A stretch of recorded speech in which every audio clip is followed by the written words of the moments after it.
Yes, Maru of BRE Pro. We know him. We've seen him play a little bit more aggressively in the first day of the Tekken conference.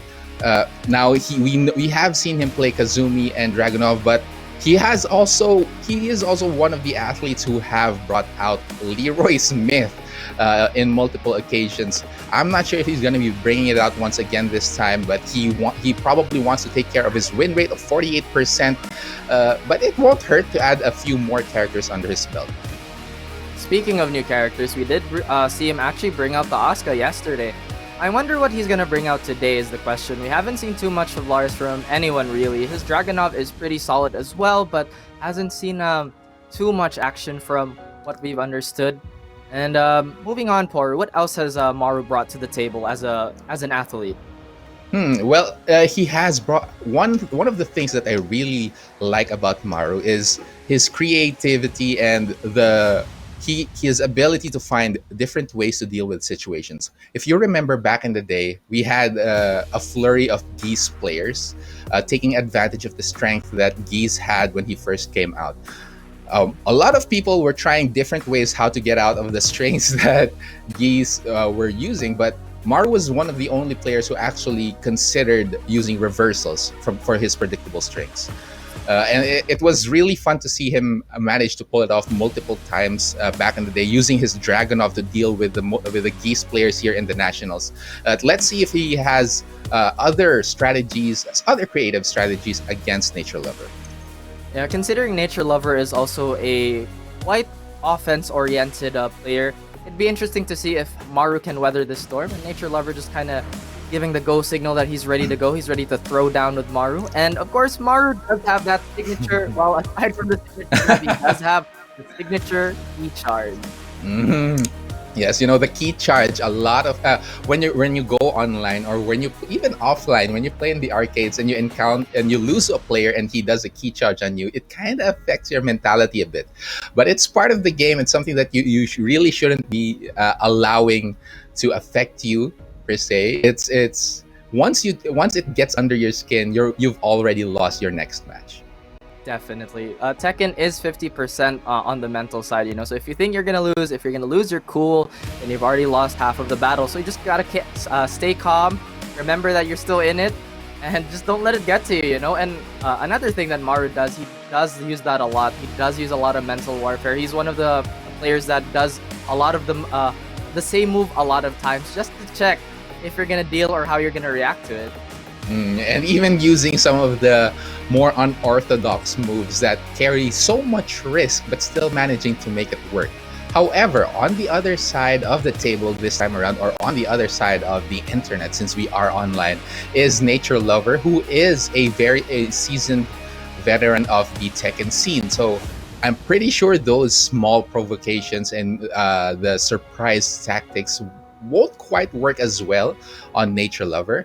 And we know NatureLover is also one of those players who like to lab out different strategies and tricks as well. So it might be the shoe may be on the other foot this time around. Maybe it's Maru who will be on the receiving end of the tricks, and it's up to him to actually pull through in the end.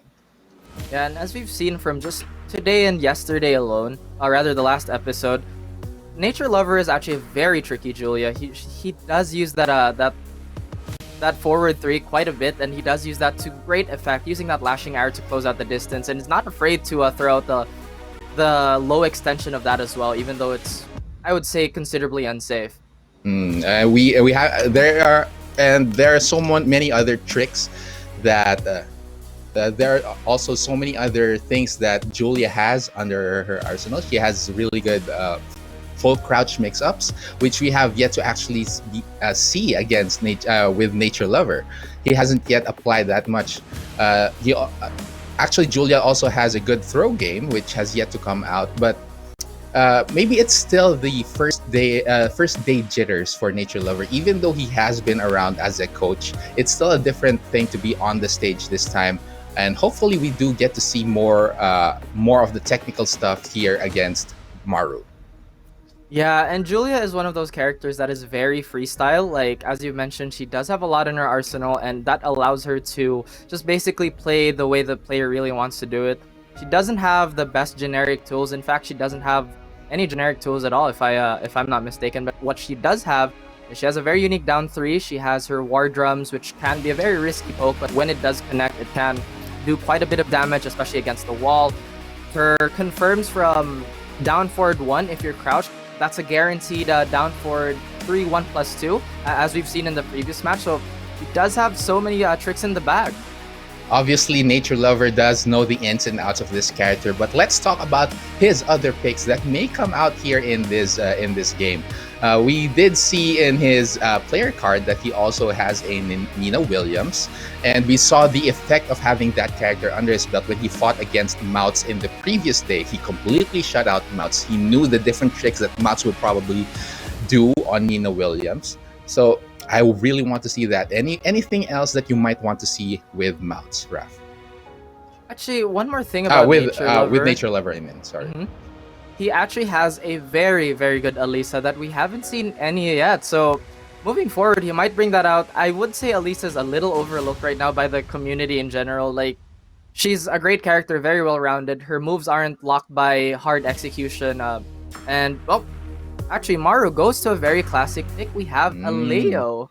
Very nice. Going back to that Leo, although we did see Leo earlier today, but it is in the hands of Dojin. But we have seen Leo in the hands of Maru as well in the past. So let's see how this stacks up against NatureLover's Julia, which he is now bringing out in this match. Let's go round number 1. Now, Maru's objective here is to not get smothered by Julia, as NatureLover is very fond of that, and Leo doesn't have a lot of panic moves. He has a hop kick, but not the greatest.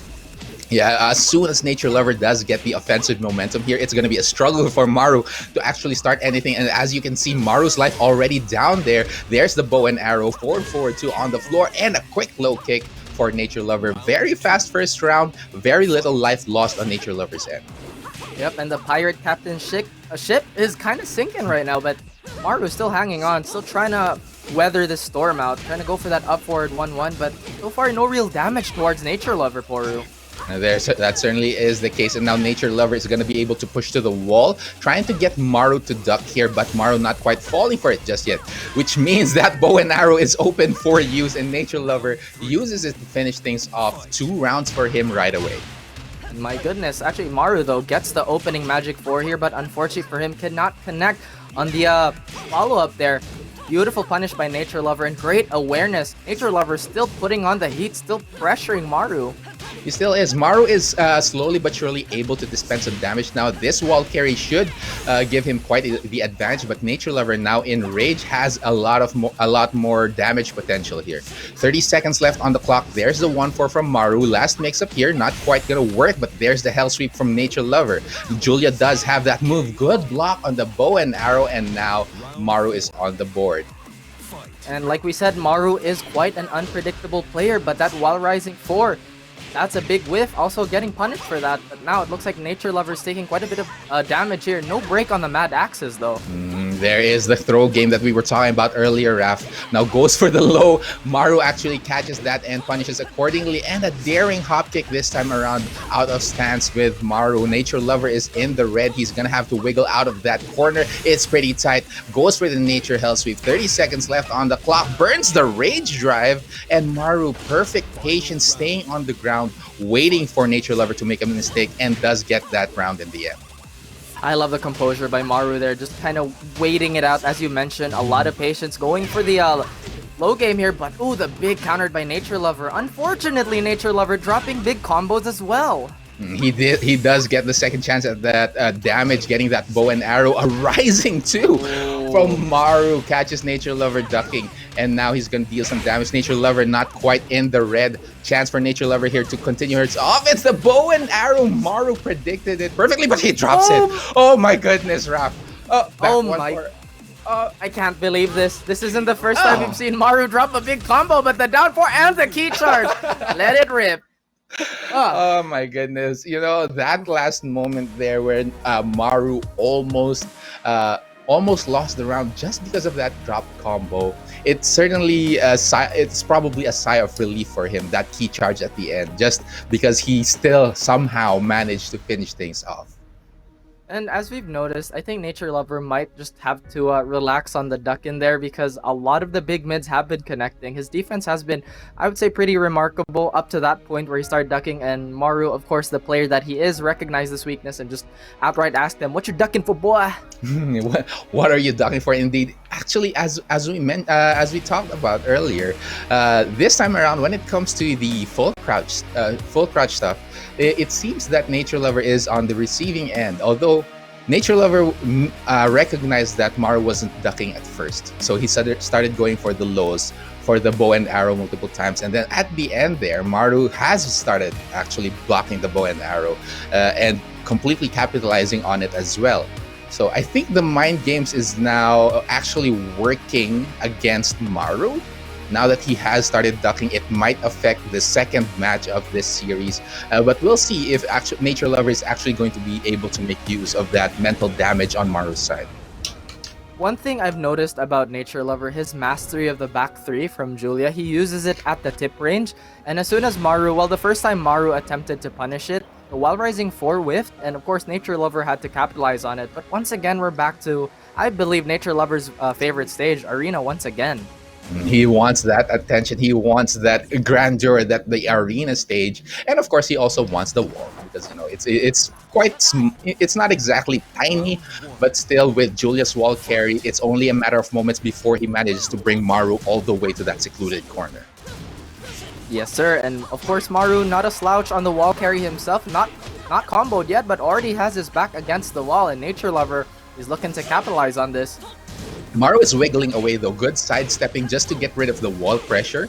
But now Nature Lover is still continuing with his offense. Maru trying to not give him a single turn here, and it's working out well. But now both players with almost equal life, doesn't pull the trigger on the bow and arrow. Wise decision from Nature Lover, and with half a minute left on the clock, Nature Lover is finally in the red.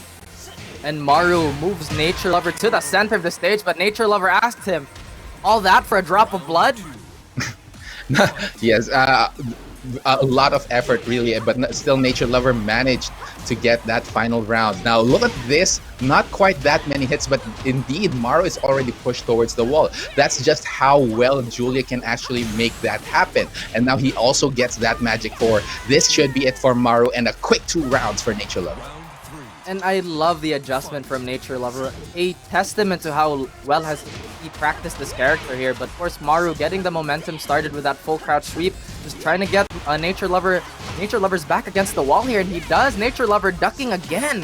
Yes, putting Nature Lover on the other side of the table this time around. But Nature Lover is managing to make his way back to center stage. Not quite going to be able to push all the way to the other end, but still, there's plenty more room to breathe for him this time around. But very little life in that back 1-4. Maru takes a round. He ducked again. Did you see that big back 1-4 counter hit there? Thankfully, it's not the first season anymore. Otherwise, that would have been a big full launch. But Maru still continuing the onslaught. He certainly is. A good hop kick from Nature Lover, completely reading the low that Maru wants to use. Now, he's not quite going to reach the wall, but the pressure is on for Maru. Oh! Oh my goodness, Nature Lover is absolutely amazing at that down forward 1, but Maru's like, "Hey, you're at the wall now, I'm enraged, so you have to be careful." But Nature Lover says, "You know what? Let me low parry that. Hold this L." Hold it. Oh! Returns the taunt there at the end, just returning the favor onto Maru. So now Nature Lover, he seems to have finally gotten the read on what Maru wants to do with this Leo pick, and now he's up. He's equalized the score at 1-1. So good job for Nature Lover. Now it's up to the final game. The question is Maru gonna stick to the Leo, or is he gonna swap to someone else? Because it does look like he's doing quite a great job of pressuring with the Leo, but it doesn't look like all of his big mids and big lows have been connecting on Nature Lover. And when it came down to crunch time, it was actually Nature Lover pulling through. So that's the question for Maru. Yes, Maru has a lot of characters under his sleeve. So talagang may opportunity siya dito, especially since it is the last game, and since Nature Lover has caught on to what his Leo can do, it's a good opportunity to switch things up, shake things up with a different character. But then again, changing characters in this game in the heat of competition is something that is quite dangerous as well. Hindi siya ganun kadali, and it takes a while for your mind to actually readapt to the new character that you're going to be choosing. And there's so much knowledge in Maru's mind, considering the number of different characters that he is actually capable of using. I feel like though Maru still wants to keep the offense going, so it might not be too much of a surprise if he swaps to the Dragonov. Hell, even maybe an Asuka, but yeah, that's definitely the case. The mental block that you give yourself by swapping to so many characters, especially if they're like, if one is very defensive and the other is quite offensive, and well, if you want both, you just pick Leroy. Just pick Leroy.